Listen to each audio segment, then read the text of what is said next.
Hey there, folks, and welcome to Crit Hit Interviews. I'm Arlyeon, and on today's episode, we'll be touching base with a member of Below the Game Studios, specifically Carlos. Hello, Arlie. Very honored to be invited. Thank you very much for having me here. It's a pleasure to have you here. For those who might not be familiar, Below the Game Studios did Haimrik. They also actually did another game of a similar format, if you'd like to mention that. Before Heimbreak, we actually created Story Warriors Fairy Tales, which was later on renamed Cinderella. It's a very particular mechanic that we use in which you actually use words to solve the puzzles in the story that you're facing.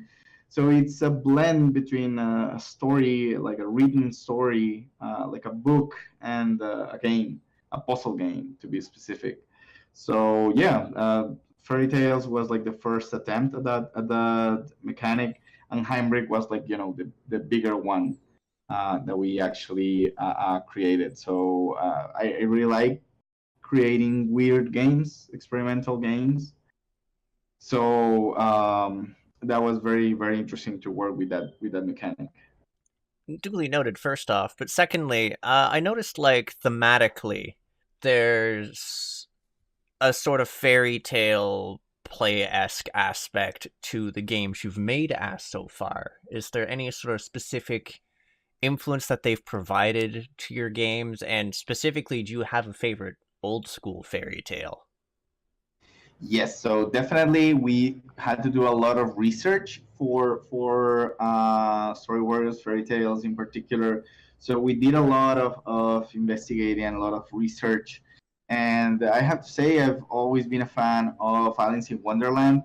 I think that's absolutely fantastic fairy tale, and I read it a lot, and I really like it. I like the way that it's written and how it's so well thought.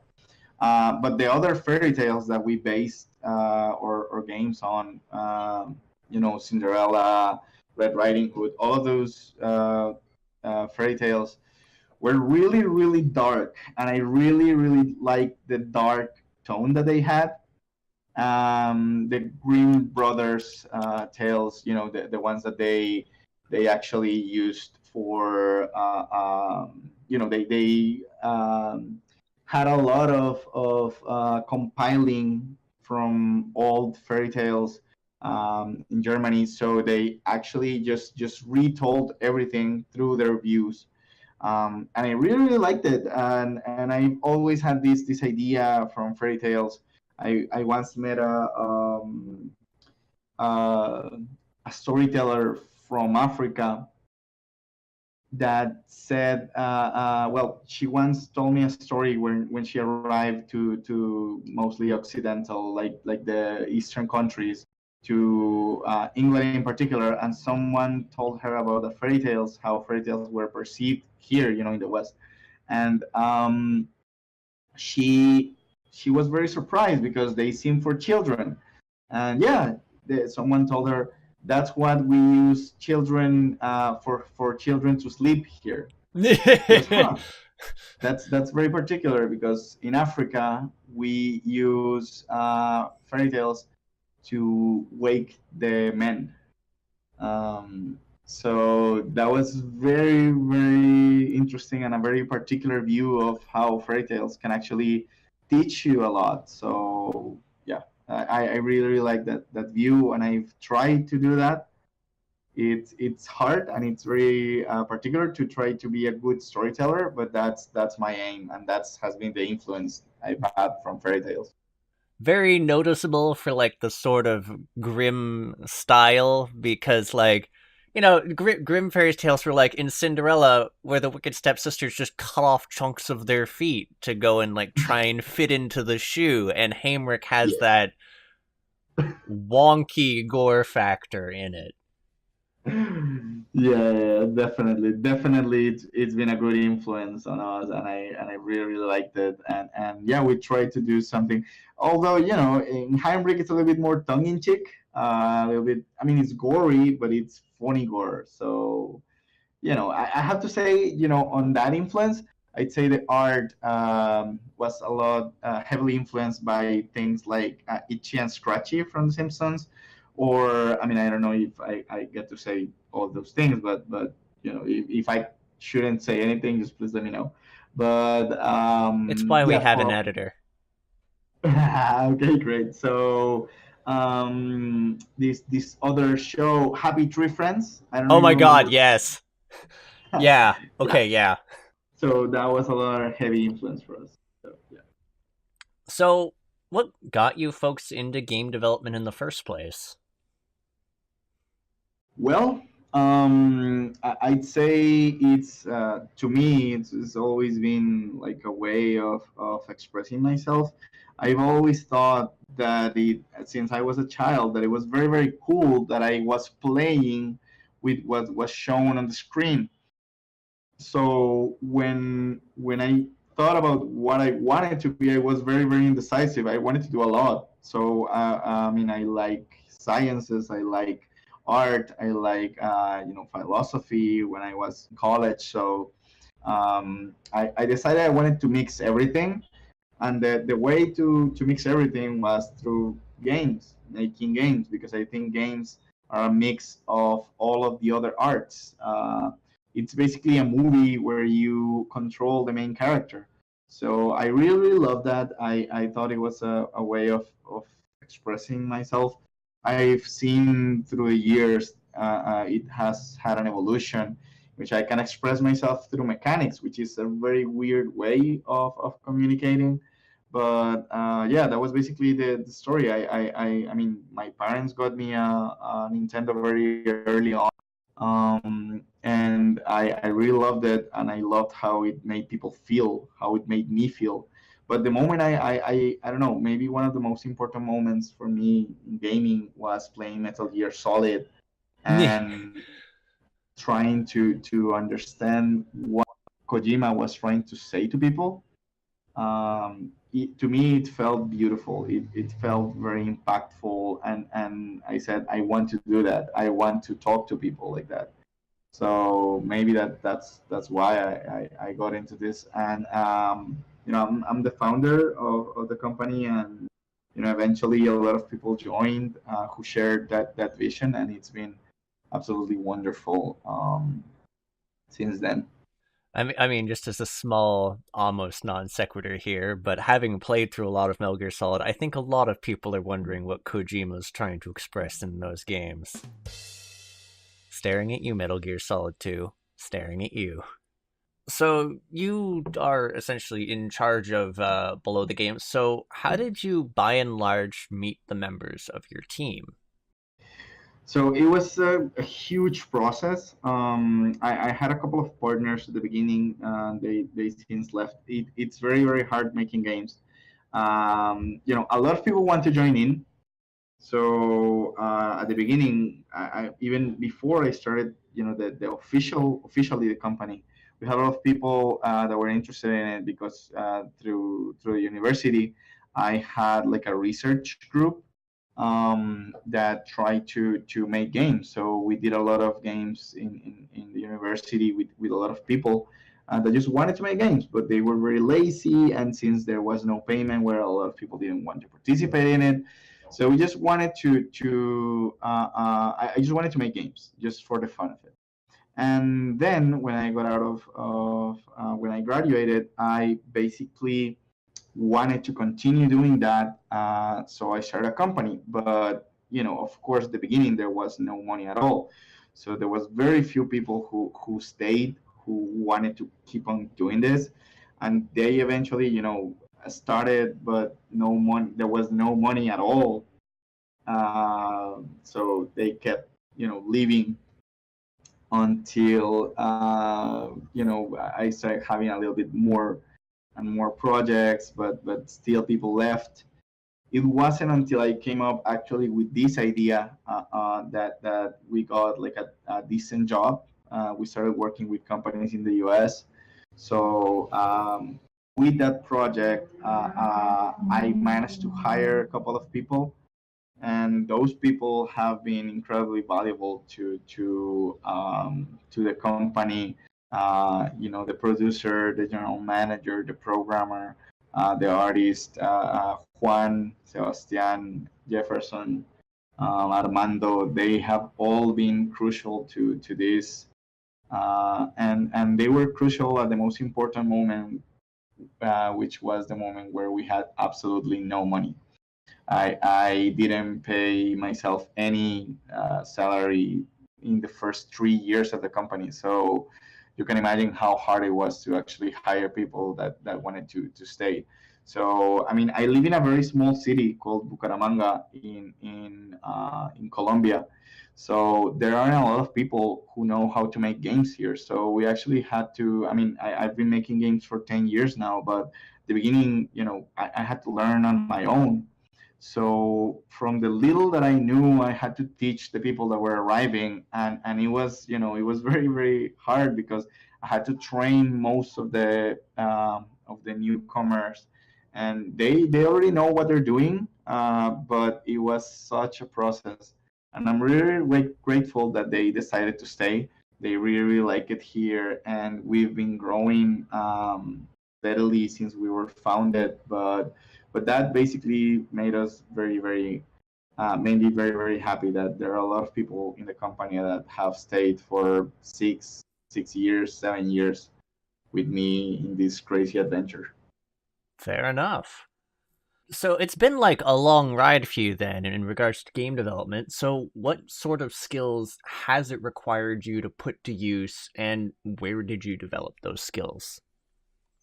I hope that I had a better answer for this, but basically it's tools that everyone uses today, even in a more rudimentary way. So we basically had tutorials back in the day.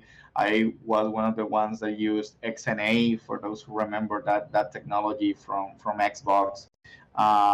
We also worked a lot on Flash game development, but we didn't have any formal training on game development or game programming or anything of that sort. We just used a lot of tutorials, a lot of information from the internet, and that's how we actually learned. And one of the most important skills that I think we can offer as a company, it's games that are very original and innovative.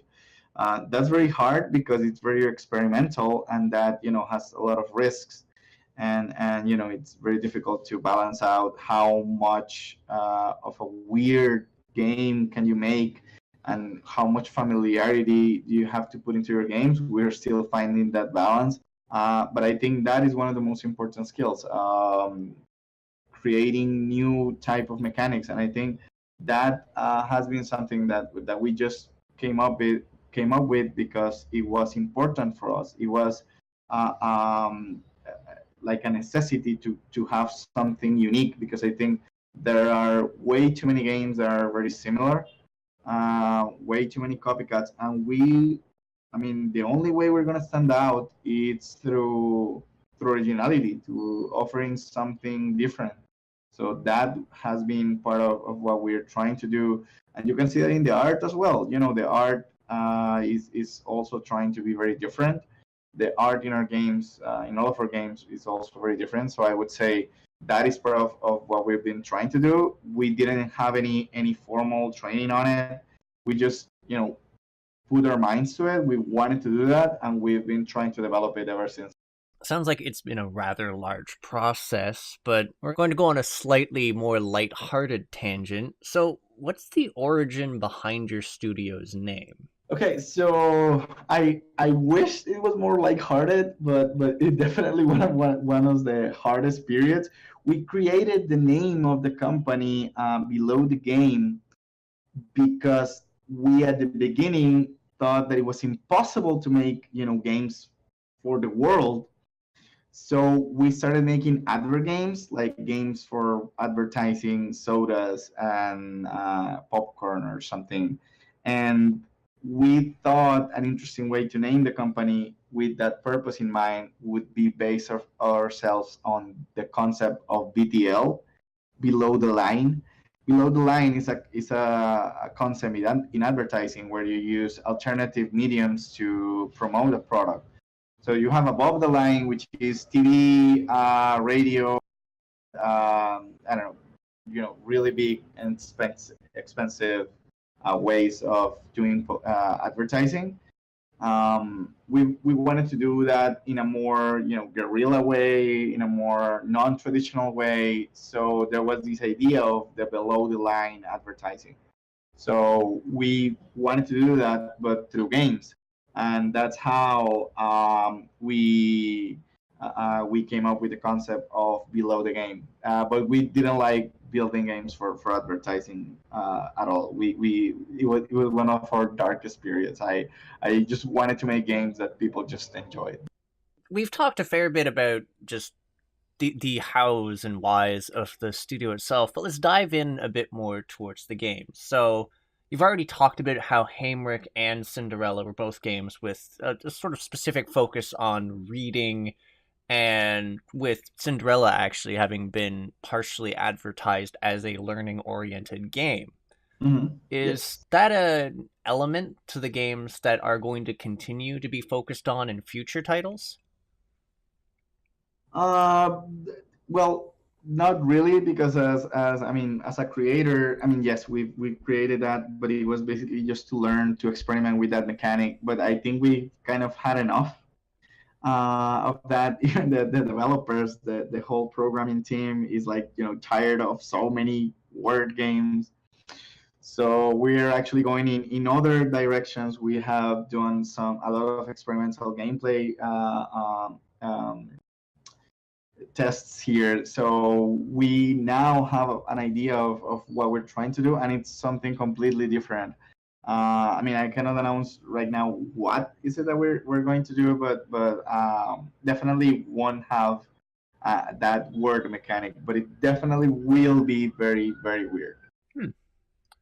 So you've already sort of mentioned that part of the inspiration for Haimrik was like the fairy tales and the like. Mhm. Was there any sort of reason that you delved so deep into the dark humor for that one? It was basically because the art director for Heimrich, just a great and talented artist called Andres Arocha. He has this really dark sense of humor, and we really wanted to highlight that. We really wanted to make that part of the experience that people were having with the games. So we started doing some concepts. It blended into a narrative very, very easily, and we just wanted to make also people laugh. We wanted to have a message in there, but we also wanted to have some laughs in there, but laughs in our way. We something that we enjoy is trying to put a little bit of ourselves in the game. So it was definitely something personal. It was definitely something that we as creators wanted to make people wanted people to feel like happiness sometimes, like just having a laugh, just enjoying the game. Not, I mean, trying to put it more lighthearted. Not everything was supposed to be drama. I mean, it has of course a lot of drama, but we wanted also for you to laugh and to smile. So that's basically why we wanted to do it. So, on an aesthetic level, Haimrik has a rather distinct look. And I was curious how you came to settle on that, especially since it's a fairly large departure from your prior game. Yes, actually, we were creating Heinrich's look as we were creating fairy tales. Story Warriors took a long time to develop, and Andres was actually working. I mean, the art director for fairy tales is Juan Sebastian, who is another great artist in the company, and Andres, participated, of course, a little bit in Story Warriors, but he wanted to have something very unique for Heinrich. It was, our most important baby at the moment, and we wanted to have something very special, very particular. It was going to be our first PS4 game, and we were really excited about that. So well, as I mentioned before, we had a lot of inspiration from Happy Tree Friends and stuff like that. But we also had a lot of inspiration from these really old um, comic books from Europe. So, what's the name of these? I remember this. The well, Snoopy. Snoopy definitely was one of the inspirations. So that was kind of like the idea that we had for it. So you had these characters, these very cute characters, like Charlie Brown. Very very nice characters, and you have these grotesque things happening to them. Very a la Happy Tree Friends. So that was the blend that we wanted to have, and we wanted that to be highlighted as much as possible. So that's why we ended up with a sepia look, and that sepia look would highlight the blood that was basically the only color that is being shown really well in the game. So that's why we ended up with that particular art style. Yeah, it definitely managed it quite well. So altogether, I was sort of curious what the hardest challenge was when making Haimrik. There were a ton of challenges. I have to say, building our first game for consoles was hard. But I have to say that the hardest thing was definitely that the team didn't understand the game. Because the game is so weird that the people that came up with it, Andres, me, and some other few people in the company, had this really weird idea of wanting to do something very special. The rest of the company had a little bit of trouble understanding what we're trying to make. So getting everyone on the same idea was definitely the hardest thing. Trying for them to understand what type of puzzle we wanted to make, what type of game we wanted to make, and of course we also had a lot of doubts. We also had a lot of debates back and forth. So that was, I would say, the biggest challenge to understand what we're trying to make and making it as a team effort. So that I would say is the hardest thing. Fair. So, a big question I had when I went to the game is at times some of the narrative felt very, very fast paced, Mm-hmm. especially near the climax of the game. And I was curious if there was anything that was cut from Haimrik or that you wanted to see in the game, or if anything had changed about the narrative over the process of its development. Oh God, yes, a ton. And I mean, we had to change a ton from the narrative, from the story, from the original story. When I mean, something that was very that hurt a lot. It was like 3 levels that we had to cut because they were very very good. But I mean, they need a lot of polish, so we didn't have time for that. There was a boss fight where you fought this golem that we couldn't include in the game either. We had to polish it a lot, and we didn't have enough time. But the thing that hurt the most is that, as I mentioned before, I wanted to say something with Heinrich. And although a lot of people understand the basic idea that words have power, and that's what I kind of wanted to say with Heinrich, the something that we couldn't do because of technical challenges, because of time issues, because of money issues, ultimately, was that I wanted to have special levels based on the characters that you found in the town. So for instance, you found this bard, this poet that sang, he was singing while you were talking to him, and the animation was showing him singing. So something I wanted to do was to actually find different parts of different types of books. So one book would be poetic, for instance, and if you find that poetic book, you would give it to the bard, and then you would enter these really poetic levels that would be written in this prosaic way, Oh God, and prose. then you would see that very different people have different tastes for books, and you would play in different ways. So you could also find children books, and those children books would be very, very imaginative. It would have puzzles very, very crazy, very, very weird. And I wanted to have that difference in the type of gameplay that you would experiment with those. So definitely that was something that I wanted to put in the game, but we couldn't.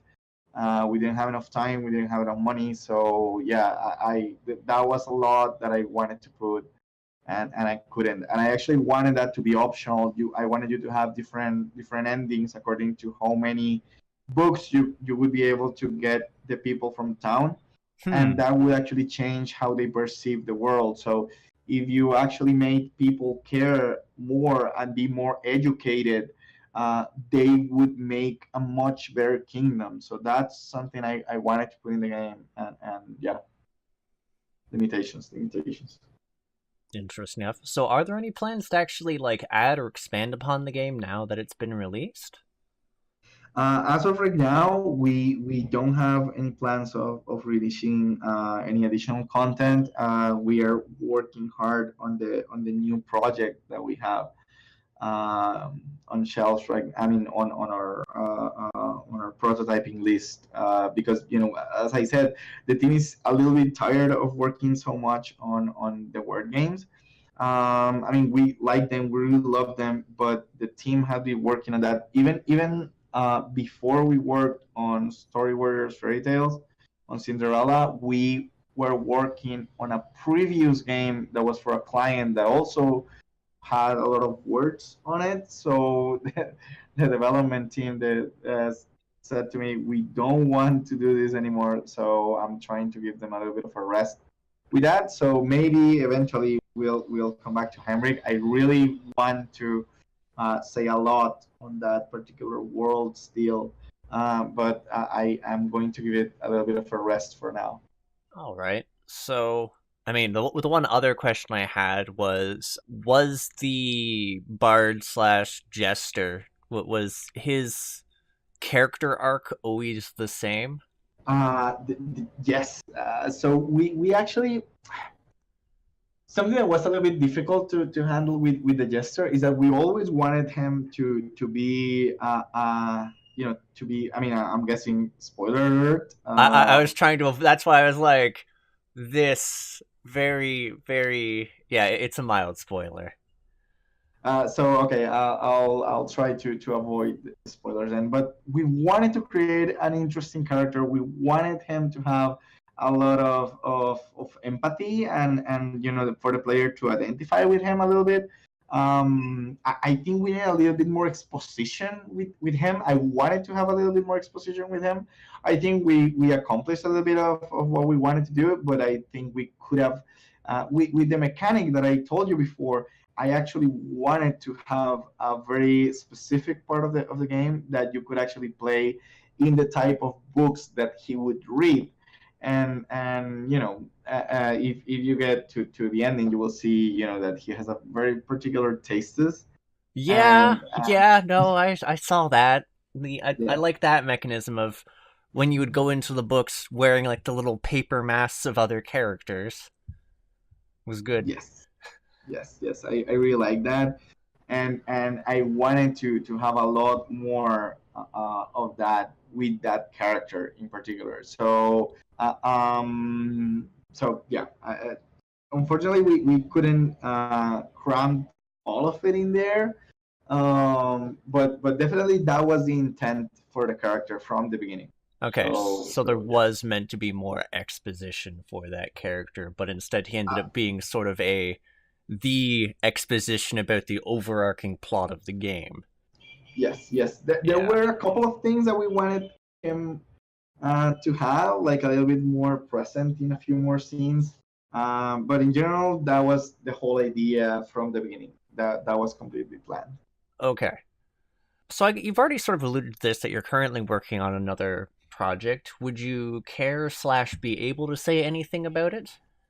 At the moment, we are not able to say anything about it. I have to say it's pretty weird. Weird is good sometimes.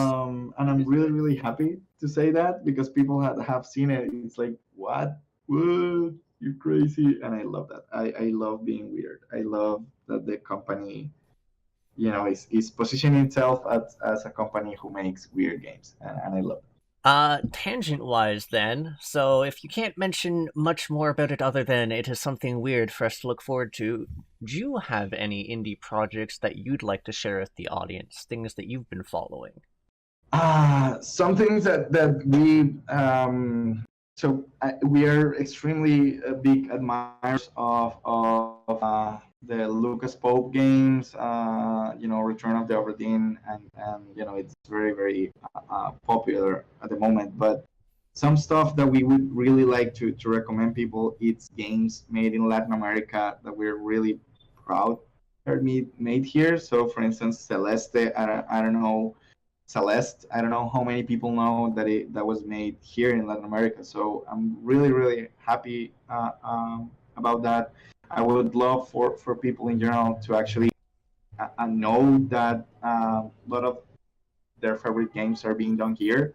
The Kingdom Rush saga and Iron Marines recently was also done here in Latin America. So I would love for people to actually look at those and understand that the games that they play and enjoy are made by people all over the world. So that is something that I would really like to recommend to people to look for games that are being made all over the world. Dead Cells was done in France, and not by a huge studio, but a really small indie studio.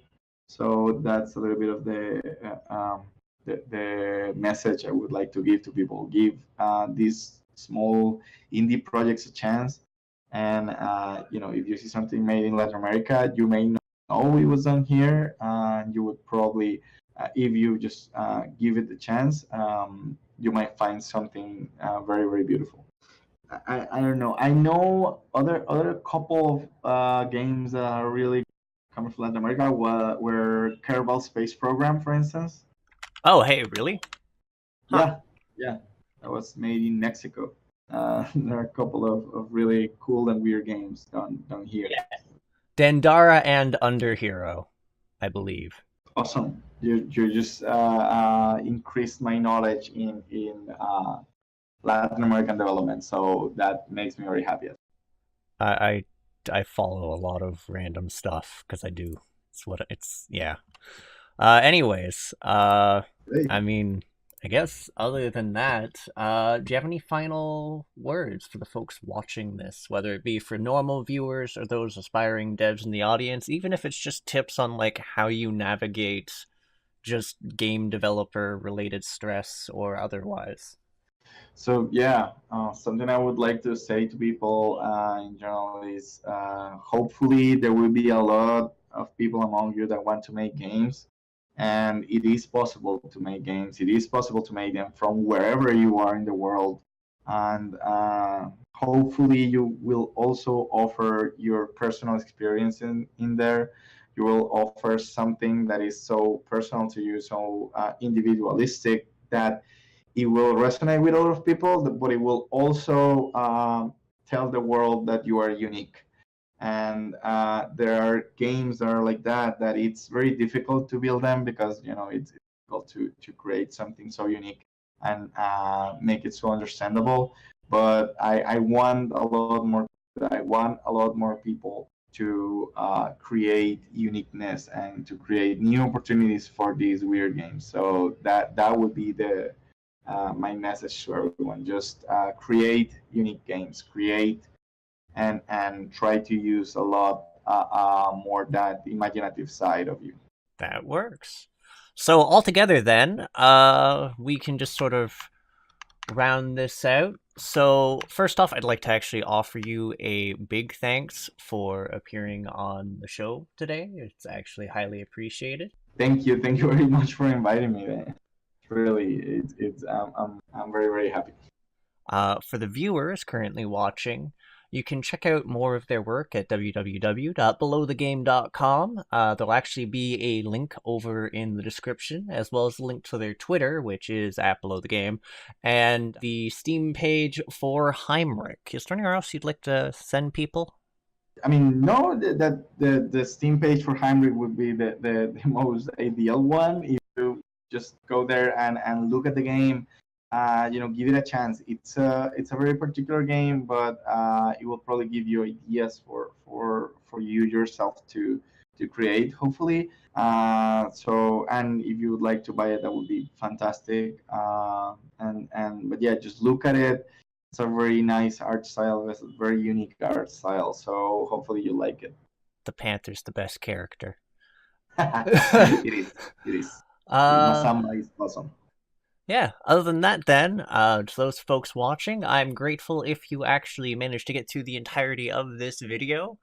If you have any comments or questions, feel free to leave them in the comment section below. And other than that, if you want to see more either indie developer interviews or just indie game reviews, feel free to hit the subscribe button and the little bell icon to get a notification whenever we post up anything new. And I guess like this video if you liked it, just so I know if I did something right or the like. Anyways, this has been Arlyeon, so I will catch you folks next time. See ya!